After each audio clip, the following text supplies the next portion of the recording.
Hello, good afternoon all of you. तो फिर से हम लोग हाजिर हैं मिशन 180 का पार्ट 3 लेकर के, जो टेस्ट सीरीज चल रहा है उसी का डिस्कशन के लिए हम लोग तीसरे पेपर का डिस्कशन के लिए। तो फिर से आप तैयार हो जाइए और आपका स्वागत है मिशन 180 नीट के चैनल में। तो पहला क्वेश्चन है हम लोग के पास, अ पार्टिकल मूव्स, इस बार टॉपिक है एनएलएम फ्रिक्शन। तो पहला सवाल है, particle moves in X Y plane under the influence of a force F such that its linear momentum is p equal to I cos K T minus J sine K T if K is the constant the angle between force and p। तो momentum दिया है मुझे ना, p दिया है और मुझे force calculate करना पड़ेगा, तब हम लोग एंगल की बात करेंगे जब भी होगा। तो P दिया हुआ है अपने पास, क्या है, cos K T I cap minus sine K T J cap. Okay, differentiate कर लेते हैं। F equal to D P by D T होता है। ओके, तो डिफ्रेंशिएट करेंगे तो फोर्स क्या मिलेगा, cos का differentiation minus sine K T I cap और साइन का differentiation cos minus cos K T J cap. Okay, अब इनका डॉट प्रोडक्ट करते हैं, क्योंकि एंगल निकालेंगे तो एफ डॉट पी बराबर एफ पी कॉस थीटा, तो cos theta equal to F dot B divided by dot करते हैं तो क्या मिलेगा इधर से, minus cos K T into sine K T. Okay, dot product कर रहा हूं, पी डॉट एफ और ये minus minus plus sine K T cos K T. अच्छा, ये देखिए प्लस है और ये माइनस है ना, प्लस माइनस मिलके कितना आ जाएगा, जीरो। यानी अगर डॉट प्रोडक्ट जीरो है तो दोनों परपेंडिकुलर होंगे, एंगल हो जाएगा pi by 2। A body of weight 200 newton is suspended from a tree branch through a chain of mass 10 kg। The branch push the chain by a force equal. तरह की एक body है जो एक tree से लटकाया गया है, 200 न्यूटन का है इसका वेट है, और एक चेन से लटकाया गया है जिसका मास है 10 kg। तो क्या बोल रहा है कि the branch pulls the chain by the तो 10 kg है, 200 है, तो 200 plus 10g 300 Newton. Okay, a player caught a cricket ball of mass 150 gram moving at a speed of 20 meter per second. If the catching process is completed in 0.1 second, the magnitude of force exerted by the ball on the hand of the player. तो अगर कोई player है और catch को carry करता है तो इस प्रोसेस में रोकने में इसको 0.1 सेकेंड लगता है। रोकने का मतलब कि उस v वेलोसिटी से आ रहा होगा, उसका मोमेंटम जीरो कर दिया होगा और उसको मोमेंटम को जीरो करने में उसको टाइम लगता है 0.1 सेकेंड। तो फोर्स पूछा है ना, तो change in momentum divided by time. अच्छा, ये फोर्स जो होगा ये हम लोग बोलेंगे, और चेंज इन मोमेंटम मतलब delta P divided by delta T. Time बहुत छोटा है बट ये एवरेज ही बोलेंगे ना, एवरेज फोर्स कितना लगा होगा। तो एवरेज फोर्स एफ बराबर डेल्टा पी। फाइनल तो जीरो हो गया है। इनिशियल मास कितना है, 150 इंटू 10 टू पावर माइनस 3 ग्राम में है तो केजी में कर लिया, इंटू स्पीड 20। तो मैग्नीट्यूड की बात करते हैं तो इसको मैं कैंसिल कर लेता हूं, मैं 150 into 10 to power minus 3 into 20 divided by, अभी टाइम लिखना मुझे, टाइम कितना है 0.1। ओके, तो 1 2 इसके 2 जीरो कैंसिल कर देगा, तो 15 इंटू -1 और ये एक ऊपर जाएगा तो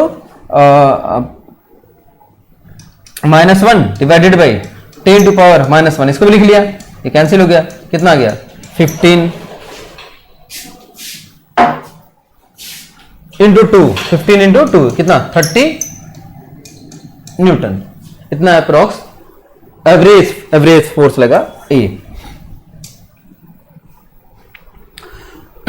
a body of mass 4 kg experience to force F1 equal to this and F2 equal to the acceleration acting on the particle. तो नेट फोर्स कर लेते हैं. नेट फोर्स मतलब जोड़ेंगे इसको, तो 5 and 3 8 I कैप, 8 माइनस तो प्लस 4j कैप, 7 माइनस 3 तो plus 4k cap, 4k cap और डिवाइडेड बाई मास. मास कितना है 4 kg. डिवाइड कर लेंगे तो 211 ऑप्शन ए.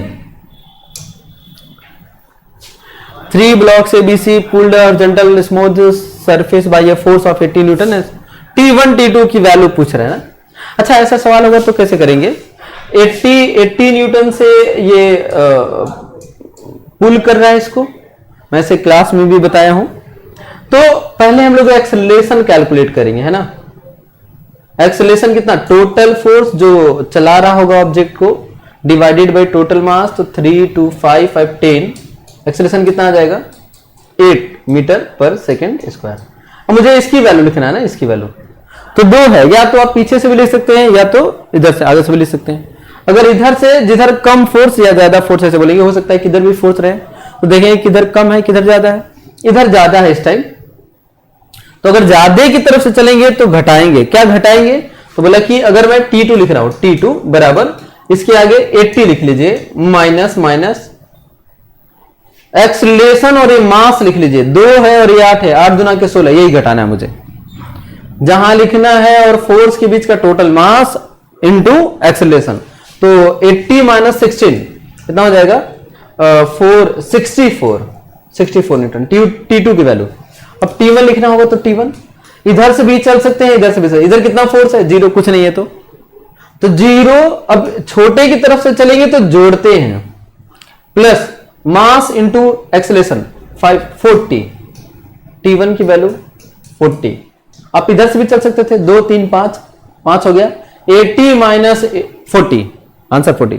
तो एक 40 और 1 64 option C. At any instant the velocity of particle of mass दिया है 500 ग्राम और ये velocity दिया है if the force acting on the particle is t equal to 0 t equal to 1 second is कुछ दिया हुआ है, तो x वैल्यू पूछा है.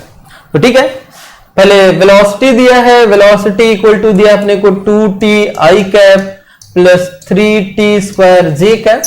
डिफरेंशिएट करते हैं, एक्सेलरेशन निकाल लेते हैं. 2I cap plus 60 j cap. तो फोर्स क्या मिलेगा, मास से मल्टीप्लाई करते हैं. मास कितना है 500 ग्राम या 1/2 kg. तो हाफ कर लेते हैं. I प्लस 3tj कितने सेकंड पर 1 सेकंड पर. 1 सेकंड पर कितना फोर्स हो जाएगा, 1 सेकंड पर हो जाएगा I प्लस 3j. अब इसको कंपेयर कर लेते हैं. यही फोर्स दिया है, I तो I है, x लिखा है यानी x की वैल्यू 3 हो जाएगा. Figures A B C and D show variation of force with time.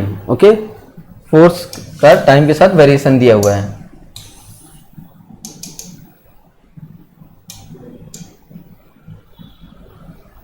तो बोल रहे हैं हमसे कि कौन सा ऑप्शन सही है किसके लिए. The impulse is highest in figure. तो इंपल्स क्या होता है, impulse equal to change in momentum. Change in momentum मतलब फोर्स और टाइम का जिसका एरिया ज्यादा होगा उसी का चेंज इन मोमेंटम ज्यादा होगा, उसी का इंपल्स ज्यादा होगा. तो इस ग्राफ को देख करके इसका एरिया इसका एरिया इसका एरिया इसका एरिया किसका एरिया ज्यादा होगा, तो इसका एरिया ज्यादा होगा. आंसर यानी फिगर बी का इंपल्स ज्यादा होगा, तो option A. Okay, a rocket with a lift of mass दिया हुआ है 3.5 into 10 to power 4 kg is blasted upwards with an initial acceleration of 10 meter per second square. Then the initial thrust of the blast. तो initial thrust का मतलब हमसे पूछ रहा है कि VdM/dt, इसी की वैल्यू पूछ रहा है. ओके, F इक्वल टू क्या होगा V.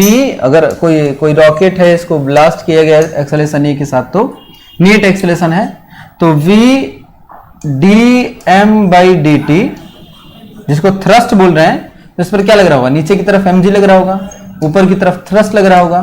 तो थ्रस्ट माइनस एम जी बराबर एफ नेट हो रहा होगा, जो ए एक्सेलरेशन से ऊपर की तरफ जा रहा है। तो हमसे पूछा क्या है, इसकी वैल्यू पूछा है, तो एम जी को इधर कर लेते हैं, V D M by D T मतलब थ्रस्ट है, बराबर F plus M G.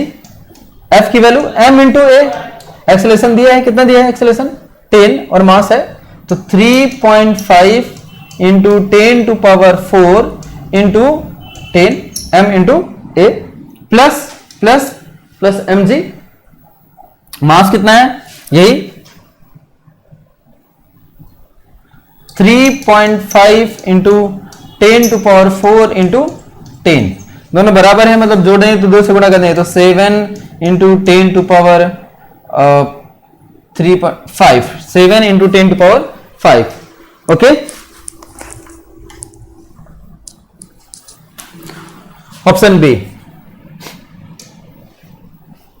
a spring balance is attached to the ceiling of a lift.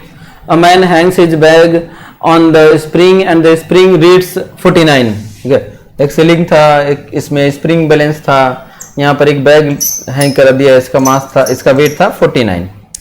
When the lift is stationary, जब रुका हुआ था तो if the lift moves downward with an acceleration 5 meter per second square, the reading of the spring, जब नीचे की तरफ आ रहा होगा एक्सेलेरेशन मतलब ऊपर की तरफ सूडो फोर्स लग जाएगा उस पर, तो 10 नीचे और 5 ऊपर, तो 5 हो जाएगा। तो अब रीडिंग क्या हो जाएगा, पहले तो ये था तो रीडिंग हो जाएगा mg के बराबर होगा, mg के बराबर,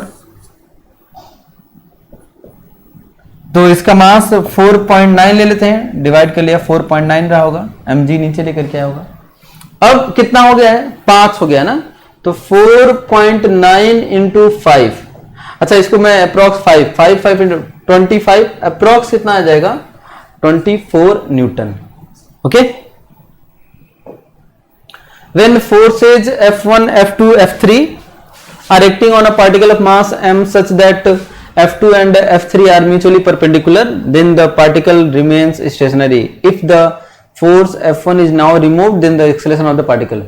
तो अगर कोई पार्टिकल इक्विलिब्रियम में है, कई फोर्स लगा हुआ है उस पर, और उसमें से कोई एक फोर्स रिमूव कर दिया जाए, तो उस पार्टिकल पर एफ नेट उतने के ही बराबर होगा जिसको हटाया गया, बस डायरेक्शन उल्टा हो जाएगा।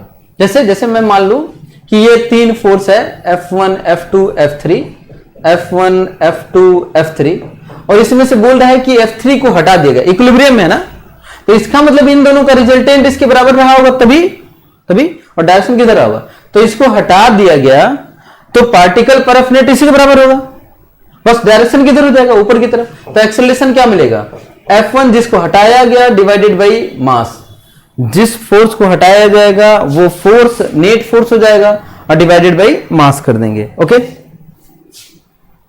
a uniform sphere of weight W and radius 5 cm is being held by a string as shown in the figure.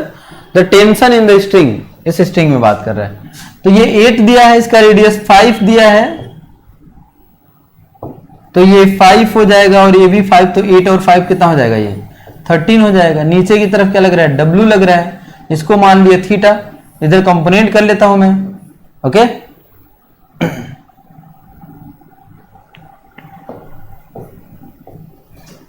इधर की तरफ टेंशन हो जाएगा, अगर ये थीटा है तो इधर भी थीटा होगा, इधर की तरफ क्या आ जाएगा t cos theta, t cos theta बराबर W। अच्छा, एक कंपोनेंट इधर रहेगा तो नॉर्मल को बैलेंस कर लेगा, तो t cos थीटा बराबर W। अब cos थीटा की वैल्यू लिखना है, टेंशन हमसे पूछा है, तो tension equal to W divided by cos theta. अब cos थीटा यहां से लिख लेते हैं, cos थीटा क्या होता है, बेस डिवाइडेड बाई हाइपोटेनस, तो ये हो गया 8 और 5 13, तो ये आएगा 13 का स्क्वायर माइनस 5 का स्क्वायर, 13 मतलब 169 माइनस 25, कितना आ जाएगा, ये 144 रूट में है ना, तो आ जाएगा 12, तो ये 12। वैसे याद रखिएगा 5 12 13 एक सीरीज बनता है 5 12 13 का ना, तो cos थीटा 12 डिवाइडेड बाई 13, तो tension equal to W divided by 12 divided by 13, तो ऊपर हो जाएगा 13W by 12। A heavy box of mass 50 kg is moving on a horizontal surface. If coefficient of kinetic friction between the box and the horizontal surface 0.3, the force of kinetic friction कितना होगा? तो force of kinetic friction equal to mu k into normal, okay, mu k 0.3 and normal mg 50 into 10 कितना आ जाएगा? 150 है ना. 150 नहीं है, इसका मतलब 10 नहीं 9.8 लिया होगा, तो 150 के आसपास. A block of mass m slide down the inclined plane at angle 30 degree with acceleration g by 4. 30 degree with acceleration g by 4. The coefficient of kinetic friction will be, acceleration कितना है? g by 4 इधर से आ रहा है, तो mg लगा होगा नीचे की तरफ, इधर की तरफ हो जाएगा mg साइन, तो mg by 2 हो जाएगा साइन 30 की वैल्यू. इधर क्या हो जाएगा? mg cos यानी √3/2, ऊपर की तरफ नॉर्मल. सही है. इधर क्या लग रहा होगा? फ्रिक्शन. तो फ्रिक्शन माइनस mg by 2 बराबर m है, तो नीचे की तरफ जा रहा है, तो sorry mg by 2 minus friction बराबर m इंटू a की वैल्यू कितना? g by 4. तो f की वैल्यू कितना आ जाएगा? इसको इधर इसको इधर, तो mg by 2 minus mg by 4, तो mg by 4 आएगा. फ्रिक्शन की वैल्यू क्या हो जाएगा? म्यू इंटू, हमसे पूछा क्या है? कोफिशिएंट ना, म्यू इंटू नॉर्मल. नॉर्मल की वैल्यू क्या हो जाएगा? mg √3/2. mg से mg कैंसिल हो गया, म्यू की वैल्यू हो जाएगा 2 से ये 2 कैंसिल हो गया, म्यू की वैल्यू हो जाएगा mg से mg 2 से 2, म्यू की वैल्यू 1/2√3, म्यू की value d. A block of mass m slides down on a rough inclined plane with constant velocity. The angle made by the inclined plane with the horizontal is theta. The magnitude of contact force. Okay, तो contact force क्या होता है? contact force तो जैसे inclined plane है, ये object है, friction भी है इसके साथ, कोफिशिएंट ऑफ फ्रिक्शन रफ बोला हुआ है, म्यू मान लेते हैं. तो एक अगर स्लाइड कर रहा होगा तो एक फ्रिक्शन इधर लग रहा होगा, है ना, नॉर्मल इधर लग रहा होगा. तो नॉर्मल और फ्रिक्शन का जो रिजल्टेंट होता है उसी को कांटेक्ट फोर्स बोलते हैं. अब अगर फ्रिक्शन नहीं रहता है तो इसको जीरो होता, तो यही नॉर्मल को हम लोग नॉर्मल डायरेक्शन बोलते रहते हैं. बट ये अगर आ गया तो इनका रिजल्टेंट जो होगा यही कांटेक्ट फोर्स कहलाएगा.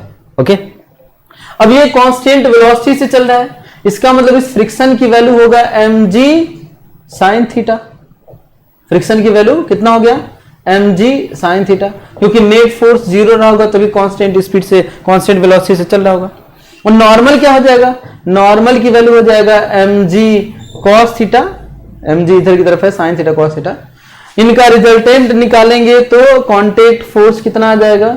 अंडर इसका स्क्वायर प्लस इसका स्क्वायर, तो mg square sin square mg square cos square common कर लिया तो mg आंसर मिलेगा. cos square plus sin square theta क्या हो जाएगा? 1 हो जाएगा, तो आंसर ए मिलेगा. Okay, horizontal force of 100 Newton is necessary to just hold a block stationary against a wall. The coefficient of friction between the block and the wall is 0.2. The weight of the block. तो ठीक है, wait मान लेते हैं, W था, wait पूछा है W, और इधर की तरफ क्या हो गया? फ्रिक्शन. मुझे यही रोकना है, तो फ्रिक्शन इक्वल टू क्या होना चाहिए? W होना चाहिए. और फ्रिक्शन की वैल्यू क्या होगा? म्यू इंटू नॉर्मल होगा. नॉर्मल किधर लग रहा है? इधर. किसके बराबर? 100 न्यूटन के बराबर. तो म्यू 0.2 इंटू नॉर्मल 100 बराबर W. W बराबर कितना आ जाएगा?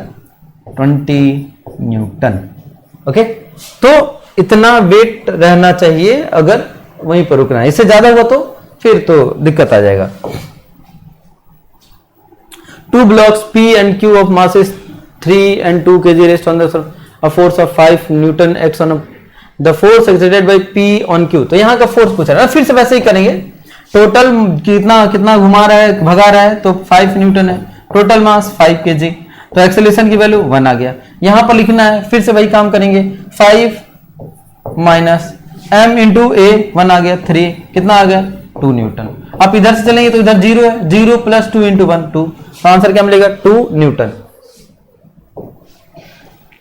2 blocks of masses 5 kg and 3 kg are placed in contact तो एक्सेलरेशन ऑफ 3 kg ना, एक्सेलरेशन तो दोनों का सेम होगा, एक्सेलरेशन निकालने का तरीका बता दिया, 4 total force divided by total मास 8 1/2 यानी 0.5. A man of mass 80 kg standing in an elevator whose cable breaks suddenly. If the elevator falls, the apparent weight of the man is 0. Free fall हो रहा है ना उस समय, तो free fall होगा तो आंसर क्या हो जाएगा, 0 हो जाएगा ना, अपरेंट वेट बोल रहा है तो आंसर 0. अब why while catching a ball experience an impulse of 6 Newton second. If the mass of the ball 200 gram, what was the speed of the ball before he was caught. ठीक है, इस बार impulse दे दिया, impulse मतलब change in momentum दे दिया है, change in momentum 6 है ना, impulse मतलब चेंज इन मोमेंटम.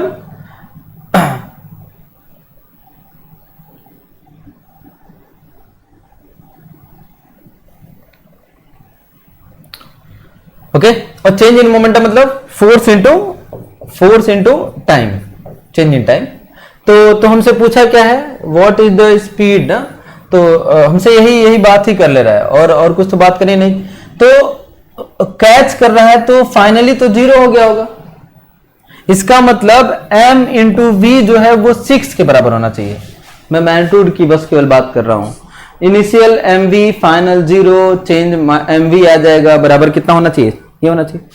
तो स्पीड कितना रहा होगा, initial speed, the speed of the ball before ही वाज कॉट ना, जब पकड़ने वाला था उससे पहले, तो v equal to 6 divided by mass, mass कितना है 200 ग्राम, तो 1000 से डिवाइड कर लिया, ऊपर चला गया, ये हो जाएगा 5 यानी 30 मीटर पर सेकेंड से वो बॉल आ रहा था, तो इतना इम्पल्स उसको लगा. A car moving at a speed v is stopped by a retarding force F in a distance S. If the retarding force were 3F, the car will be stopped in the distance.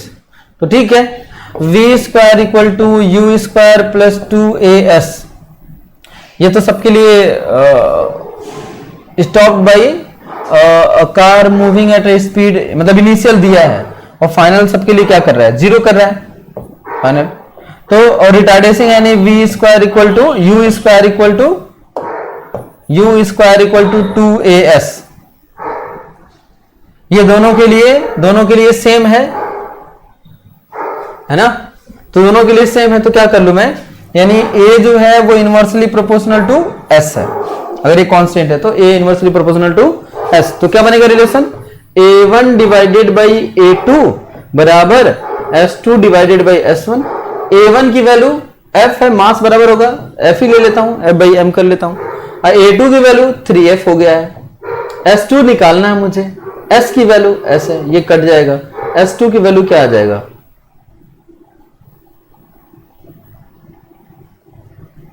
इधर भेज दिया s/3.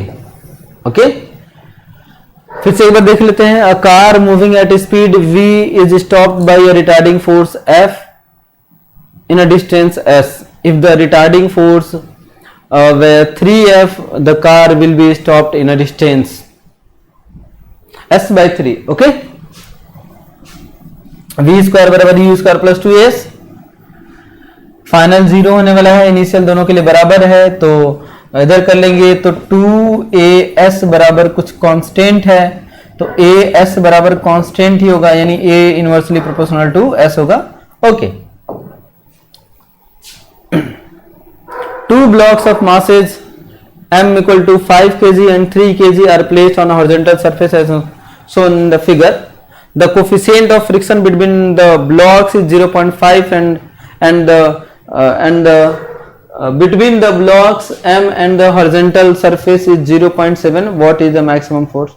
ठीक है, एक बार इसका free body diagram बना लेंगे, एक बार इसका फ्री बॉडी डायग्राम बना लेंगे, है ना. इसका बनाएंगे तो केवल इसी वाला फोर्स को देखेंगे, इस पर फ्रिक्शन इक्वल टू क्या हो जाएगा, म्यू इंटू नॉर्मल हो जाएगा, स्टैटिक रखना है तो, है ना.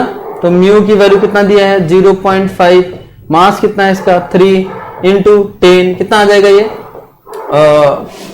15 न्यूटन आ गया. ओके, तो एक्सेलरेशन कितना आ जाएगा 15 डिवाइडेड बाई मास कितना हो जाएगा इसका 3 है, कितना आ गया 5 मीटर पर सेकेंड स्क्वायर। तो अगर ये इस पर नहीं चले तो इसका भी यही होना चाहिए एक्सेलरेशन, तभी इस पर रुका रहेगा। तो अब क्या लिख लेते हैं, टोटल मास है, इधर की तरफ F लग रहा है, इधर की तरफ फ्रिक्शन लगेगा इसका, तो F minus F dash equal to M into a, M पूरा M dash into a. M क्या लेंगे अब इसके लिए, M डैश जो लिख रहा हूं, अब M डैश हो जाएगा small m plus capital M, value put करेंगे आंसर मिलेगा। ओके, तो ये नहीं चल रहा है तो इससे एक्सेलरेशन इसका अलग लिखेंगे, इसका अलग बनाएंगे फ्री बॉडी डायग्राम और कैलकुलेट कर लेंगे। A boy of mass m is sliding down a vertical pole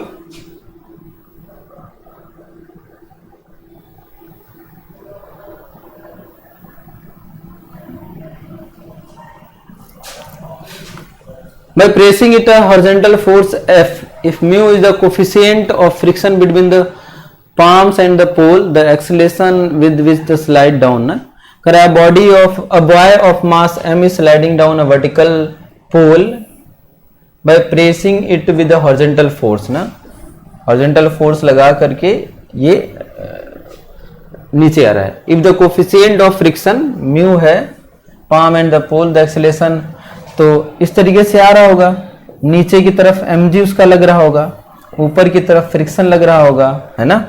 तो नीचे आ रहा है तो क्या लिखेंगे, mg minus friction equal to m into a, यही एक्सेलरेशन से आ रहा होगा। तो mg और फ्रिक्शन की जगह क्या लिखेंगे, म्यू इंटू नॉर्मल की जगह पर क्या रख लेंगे, f, mu into f equal to m a, m से डिवाइड कर दिया g minus mu f divided by m, g minus mu f divided by m। The linear momentum of p of a body of mass 2 kg varies as p equal to 3t square plus 4।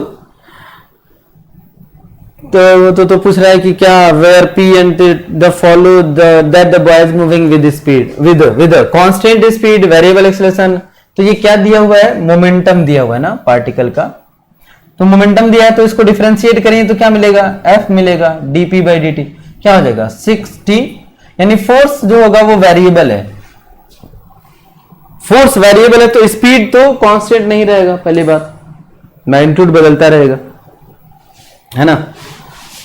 Constant acceleration नहीं, time dependent है। Variable acceleration बिल्कुल सही, variable retardation नहीं है ना, acceleration है। 4 kg बोल रहा है कि ये कितना करेगा, तो 4 kg के वेट के बराबर करेगा, ये 440 नहीं करता है, इसी के बराबर करेगा। Okay, a block of mass m is lying on a horizontal surface of coefficient of friction mu. A force F is applied to the block at an angle theta with the horizontal. The block will move with the minimum force F is. Okay, एक block था, इस पर force F लगा हुआ था और ये angle theta था, करे मिनिमम फोर्स। चलिए कंपोनेंट कर लेते हैं, इधर की तरफ क्या मिलेगा, F cos थीटा, इधर की तरफ F sin थीटा, नीचे की तरफ mg और इधर की तरफ फ्रिक्शन। जस्ट स्टार्ट करने वाला है तो क्या बनेगा इक्वेशन, और एक ऊपर नॉर्मल। तो एक तो इक्वेशन बनेगा F equal to F cos theta, दूसरा equation normal equal to mg minus F sin theta, यही होगा। ओके,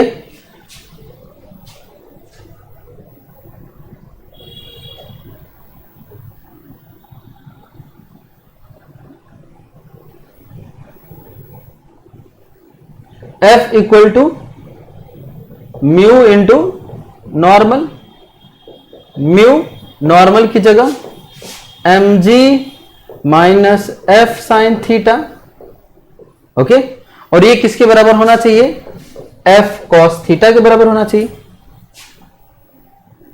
इसका मल्टीप्लाई कर लेते हैं, mu mg minus mu F sin theta बराबर F cos थीटा। इसको इधर भेज लेते हैं ना, म्यू mg बराबर एफ कॉमन कर लेता हूं मैं, तो मिलेगा cos theta plus mu sine theta. F equal to क्या बनेगा, एफ इक्वल टू हो जाएगा mu M G divided by mu sine theta plus cos theta. Okay, अब इसी फोर्स को बोल रहा है कि the block will move with minimum force. तो इस मिनिमम, इसका मिनिमम होना किस पर डिपेंड करेगा, थीटा पर डिपेंड करेगा। कितना थीटा है इस बात से ये डिपेंड करने वाला है। तो अगर ये मिनिमम करना है तो यही क्वांटिटी मैक्सिमम होना चाहिए, तो इसी को डिफरेंशिएट करके जीरो कर देते हैं फॉर मैक्सिमम। इसको मिनिमम करना है तो ये मैक्सिमम होना चाहिए, और ये मैक्सिमम करने के लिए इसको डिफरेंशिएट करके जीरो कर देते हैं, और जो कंडीशन आएगा उसी कंडीशन पर फोर्स मिनिमम होगा। चलिए डिफरेंशिएट करते हैं केवल इसी को, तो म्यू साइन थीटा का differentiation cos theta minus cos theta का डिफरेंशिएशन माइनस साइन थीटा बराबर क्या करना है मुझे, जीरो। तो इधर भेज दिया तो म्यू कॉस थीटा बराबर साइन थीटा, इसको इधर भेज देते हैं तो mu equal to tan theta. ये कंडीशन है, अगर म्यू की वैल्यू इतना हुआ या थीटा की वैल्यू इतना हुआ कि tan इनवर्स म्यू, तो मिनिमम फोर्स की जरूरत होगी ना, मिनिमम फोर्स होगा जो मूव कराने के लिए कम से कम। 26 a string of negligible mass going over a clamped pulley of mass m supports a block of mass m as shown in the figure. The force on the pulley. एक मास यहां पर hang कराया गया है, ये पुली का मास है, तो नीचे की तरफ तो mg लगा, ये मास है तो इधर की तरफ क्या लगा होगा, m कैपिटल m g, यानी टोटल इधर कितना लगा होगा, small m plus capital m into g, और यही टेंशन रहा होगा तो इधर की तरफ लगा होगा कैपिटल एम जी। तो इस पर क्लैंप पर क्या लगा होगा, इसका रिजल्ट, इसका स्क्वायर प्लस परपेंडिकुलर हो गया, ऐसे फोर्स लगा है, एक इधर फोर्स लगा है, एक इधर फोर्स लगा है, इधर की तरफ capital m plus small m into g लगा है, इधर की तरफ कैपिटल एम इंटू जी लगा है, तो रिजल्टेंट क्या हो जाएगा, इसका स्क्वायर प्लस इसका स्क्वायर, तो प्लस वाला नहीं कैपिटल, ये जी बाहर है ना, ये जी बाहर है, अच्छा D. Okay 27 a body of mass 0.5 kg is railed in a vertical circle of angular frequency 10 radian per second if the radius of the circle 0.5 meter, what is the tension। ठीक है, इसको आप टेंशन घुमाया जा रहा है तो tension equal to हो जाएगा सेंट्रीपिटल फोर्स के बराबर एम आर ओमेगा स्क्वायर, इसको आप लिख सकते हैं ना। ओके इसमें क्या बोला है, the tension in the string connecting blocks B and C, B और सी के बीच का, यहां टेंशन बोला है। तो पहले तो एक्सेलेरेशन लिखेंगे, एक्सेलेरेशन क्या लिखते हैं, इधर वाला हैंगिंग फोर्स माइनस इधर वाला, जिधर ज्यादा होगा तो इधर वाला हैंगिंग फोर्स ज्यादा बोल रहा है तो लिखेंगे m2 प्लस m3 और माइनस ये वाला m1 डिवाइडेड बाई जी, ये एक्सेलेरेशन हो गया। अब मैं यहीं पर इक्वेशन बना लूं, पूरा इक्वेशन बनाने के बजाय, तो क्या लिखेंगे हम लोग इसका, m3 नीचे की तरफ, अच्छा ये पूरा मास ज्यादा है तो नीचे जाएगा, m3g माइनस यहां टेंशन t बोल दिया, t बराबर ma, a की जगह क्या रख लेते हैं, m की जगह m3, a की जगह m2 plus m3 minus m1 divided by g। Okay जब इसको टेंशन निकालना मुझे ना, जब इसको सॉल्व करेंगे तो इक्वेशन आएगा b2 m1 m2 3 divided by. Question number 29. Figure show an elevator and block A and B. The block has a mass m and block B has capital M. The elevator is descending with an acceleration A. The force exerted by, तो अगर जो elevator है वो नीचे की तरफ आ रहा है तो इसको ऊपर की तरफ लगेगा, ब्लॉक A की बात करें तो नीचे की तरफ mg और g माइनस, यही नॉर्मल उस पर लग रहा होगा, तो mg minus A, option C. इसमें बोल रहा है कि फोर्स कितना होना चाहिए कि ये ब्लॉक ना चल पाए, मैक्सिमम फोर्स की बात कर रहा है। तो ठीक है, इधर टेंशन लग रहा होगा, इधर ये फोर्स की बात कर रहा है तो कंपोनेंट कर लेते हैं, तो इधर की तरफ आ जाएगा, ये थीटा है तो ये भी थीटा होगा, t cos थीटा ये थीटा है, और इधर की तरफ टी साइन थीटा, इधर वाला फोर्स, और इस पर क्या लग रहा होगा, फ्रिक्शन लग रहा होगा, यही है।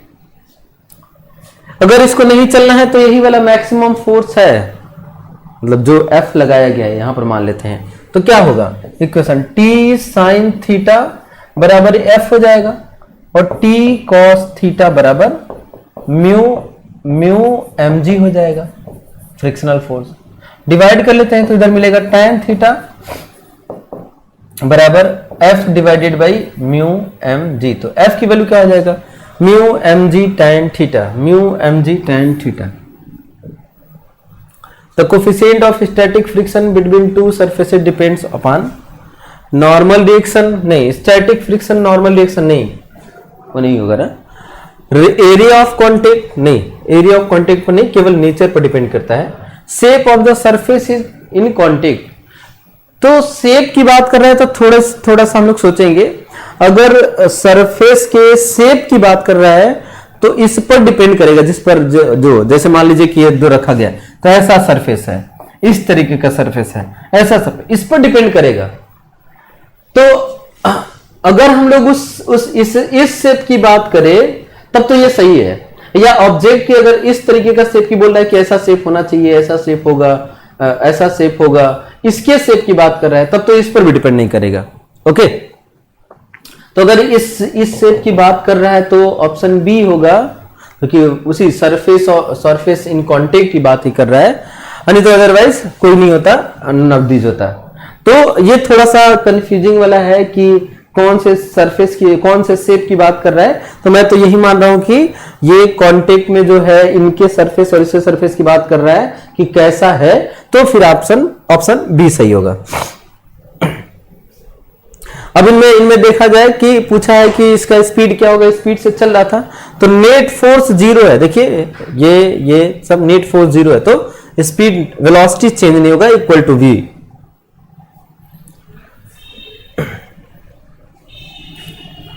द स्पीड ऑफ, ये मैं पहले भी डिस्कस कर चुका हूं कि अगर ऐसा हो तो u स्क्वायर प्लस 2s लगाएंगे, और ये रोकने वाला है तो u square directly proportional to s है, इसमें पुट करेंगे और आंसर मिल जाएगा।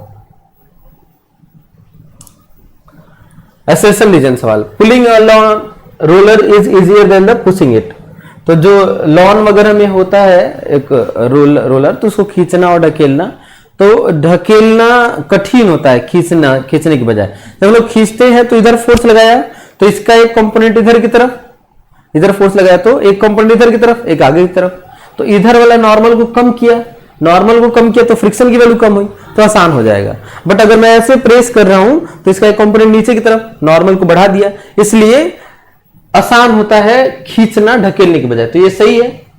पुशिंग इंक्रीज सेम वही बात ये भी बोल रहा है, तो ये भी सही है, ये करेक्ट एक्सप्लेनेशन है, आंसर ए सही होगा। A body falling freely under gravity becomes weightless, ठीक है, और ये एक्सप्लेनेशन है, इसका भी आंसर ए सही होगा। 12 न्यूटन का फोर्स है, एक्सेलरेशन पूछा है, total force divided by total mass, 12 divided by 1 2 3 6, answer आ जाएगा 2।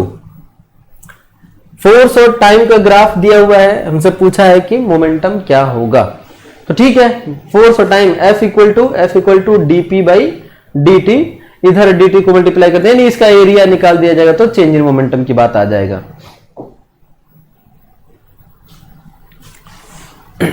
एक इंक्लाइन वेज है, एंगल थीटा है, बोल रहा है कि आधा इसका प्लेन जो है स्मूथ है और आधा रफ है, जिसका कोएफिशिएंट ऑफ फ्रिक्शन म्यू मान लेता हूं। तो यहां पर रेस्ट में था, यहां पर भी रेस्ट में, मतलब काइनेटिक एनर्जी कितना चेंज हुआ, 0। वर्क एनर्जी थ्योरम से कर सकते हैं, आसान होगा वर्क एनर्जी थ्योरम से करना, तो work done by friction plus work done by mg, यही बोलता है work energy theorem. Work done by all forces equal to change in kinetic energy, इसका वर्क डन नेगेटिव आएगा तो क्या वर्क डन बाय mg बराबर वर्क डन बाय फ्रिक्शन लिख लेते हैं। mg तो पूरा ये d तक काम किया है और नीचे की तरफ mg लग रहा है, तो क्या हम लोग इस mg का एक कंपोनेंट ले लें इधर की तरफ जो वर्क डन करा रहा होगा, mg, तो mg का लिख रहा हूं मैं mg sin थीटा, इधर की तरफ कंपोनेंट, इधर डिस्प्लेसमेंट हो रहा है तो वर्कडन के लिए उधर का फोर्स लेते हैं जो डिस्प्लेसमेंट इधर की तरफ हो रहा है, तो mg sin थीटा, और डिस्प्लेसमेंट कितना हुआ है d बराबर फ्रिक्शन क्या है, यहां से फ्रिक्शन काम करना शुरू किया है और फ्रिक्शन की वैल्यू क्या हो जाएगा म्यू इंटू नॉर्मल, तो नॉर्मल mg इधर की तरफ तो नॉर्मल ही हो जाएगा, mg cos theta into distance कितना है d/2, आधा दूरी चला है, तो mg इंटू डी कट गया, इधर मिला साइन थीटा, इधर मिला mu cos theta divided by 2, इधर उधर भेज लिया, tan theta equal to mu by 2, तो म्यू की वैल्यू क्या आ जाएगा 2 tan थीटा, म्यू की value 2 tan theta, option A.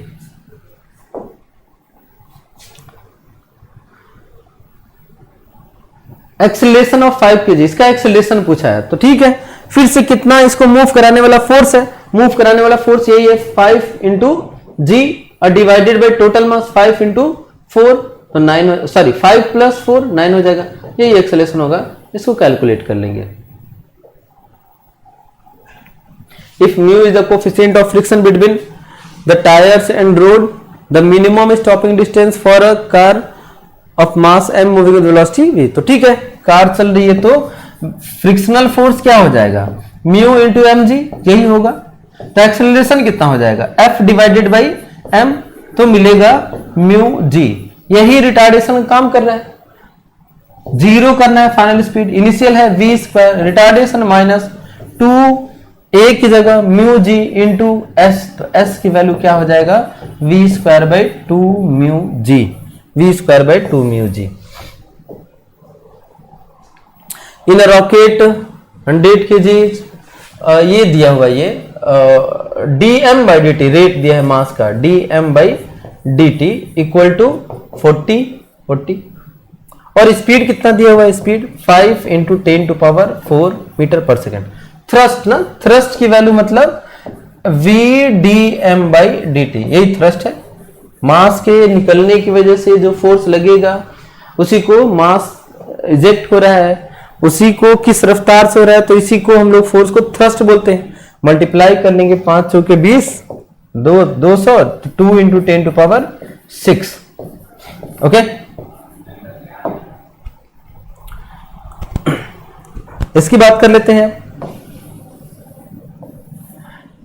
तो चाहे तो इसको स्ट्रिंग बना करके हम लोग कर सकते हैं, तो ऐसे ही कर ले, मतलब कि 200 है, इसका एक्सेलरेशन 12 मीटर पर सेकंड है, इधर की तरफ मान लेता हूं कि ये फोर्स लग रहा है स्प्रिंग फोर्स, तो क्या हो जाएगा 200 माइनस एफ इक्वल टू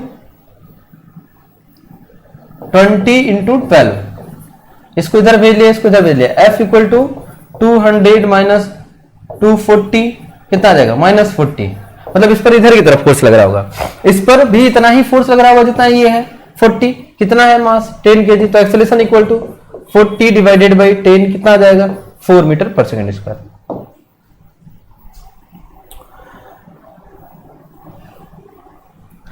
एक टेबल पर चेन लटका हुआ है, कह रहा है कि कितना नीचे हैंग कर सकता है, तो मान लेते हैं कि ये L लेंथ हैंग किया होगा, या मान लेते हैं कि ये X लेंथ हैंग किया होगा, तो ये कितना हो जाएगा L माइनस एक्स, जो इसकी वजह से यहाँ पर टेंशन बनेगा उसी को ये फ्रिक्शन बैलेंस कर रहा होगा ताकि ये ना मूव करे, तो कितना हो गया मास पर unit length into x into g, ये हो गया M, यही टेंशन काम कर रहा है, बराबर क्या होना चाहिए इसका फ्रिक्शन जो लग रहा होगा टेबल पर म्यू इंटू नॉर्मल मतलब इसका mg, तो फिर से मास पर unit length into L minus x length का है into g, m by l cut गया, g से g कट गया, इधर से मिला x, मल्टीप्लाई कर लिया, mu l minus mu x इधर भेज दिया, x कॉमन कर लिया, 1 प्लस म्यू बराबर म्यू एल, तो x की वैल्यू क्या आ जाएगा mu l divided by 1 plus mu l divided by 1 plus mu.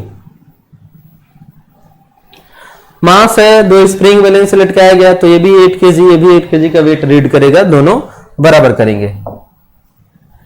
Newton's third law of motion is applicable, सब सारे फोर्स के लिए होता है ना, to all types of forces, ठीक है।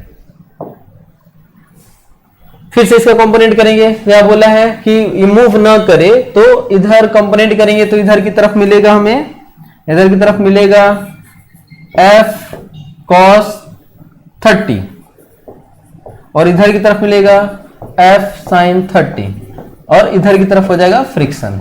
तो फ्रिक्शन इक्वल टू कितना, F cos 30 मतलब √3/2 और friction equal to mu M G, mu M की जगह mu M G, mu into normal, तो नॉर्मल क्या हो जाएगा एम जी प्लस ये फोर्स, तो एम जी की जगह हो जाएगा √3 इंटू जी और ये हो जाएगा प्लस F/2। अब म्यू की वैल्यू 1/2 दिया है 1/2 से, तो ये मिलेगा F 1/2, तो 2 से 2 कट जाएगा, बोल F √3 बराबर √3g प्लस F/2, इधर लेकर क्या है F कॉमन कर लिया, √3 माइनस 1/2 इक्वल टू √3 इंटू जी। अब यहां से F की वैल्यू कैलकुलेट कर लेंगे डिवाइड करके। इस वाले सवाल में A और B कुछ डिफाइन नहीं है, तो हमसे ब्लॉक A का एक्सेलेरेशन पूछा है, तो सॉरी B का पूछा है, तो ये ग्राफ इनकरेक्ट था। इसका देखते हैं। इसमें यहां पर वेट लटकाया है ना, और यहां पर ब्लॉक है, यहां पर वेट और ब्लॉक दोनों है। कह रहा कि किसका एक्सेलेरेशन ज्यादा होगा, तो जब वेट यहां पर बात करता है ना वेट का, तो मास यहां नहीं कंसीडर करते हैं, यही इसमें टेंशन हो जाता है। तो टेंशन हो जाएगा 2 mg, मास केवल और केवल यही मूविंग फोर्स होगा, तो मास केवल और केवल क्या होगा m होगा। तो यहां पर जब इक्वेशन बनाएंगे तो टेंशन माइनस mg, तो 2 mg minus mg divided by ma, तो यहां से a की वैल्यू आ जाएगा g, या आप मूविंग फोर्स ढूंढ लेंगे 2 mg इधर की तरफ, mg इधर की तरफ, 2 माइनस 1, तो डिवाइडेड बाई टोटल मास। यहां पर बात करिए तो 2 mg इधर mg इधर, तो नेट फोर्स तो अभी भी mg है, बट मास कितना हो गया 2 और 1 3m हो गया, तो इसका एक्सप्रेशन g/3। यहां पर 2 mg इधर की तरफ, mg इधर की तरफ, तो यहां भी mg है, बट मास यहां पर कितना हो गया mm, 2m कट करके कितना आ जाएगा g/2, तो इसका एक्सेलरेशन g/2, इसका एक्सेलरेशन g और इसका g/3 और इसका एक्सेलरेशन g। तो सबसे ज्यादा ये, फिर ये, फिर ये, तो a1 a3 a2। v velocity से ऊपर जा रहा है तो कोई भी फोर्स नहीं होगा, सब आंसर क्या मिलेगा 0। Uniform rope of mass m, इस तरीके से एक मास है, कह रहा है कि x दूरी पर, तो इतना ही मास टेंशन दे रहा होगा, ठीक है। इसका मास निकालते हैं m/l इंटू x इंटू जी, तो mg x into divided by l, okay, answer हो जाएगा mg x divided by l, ये l है, ओके। चलिए, तो अगला टॉपिक है centre of mass, collision, work और एनर्जी। तो अच्छे से प्रिपेयर करिए, अच्छे से एग्जाम दीजिएगा। Thank you, all the best.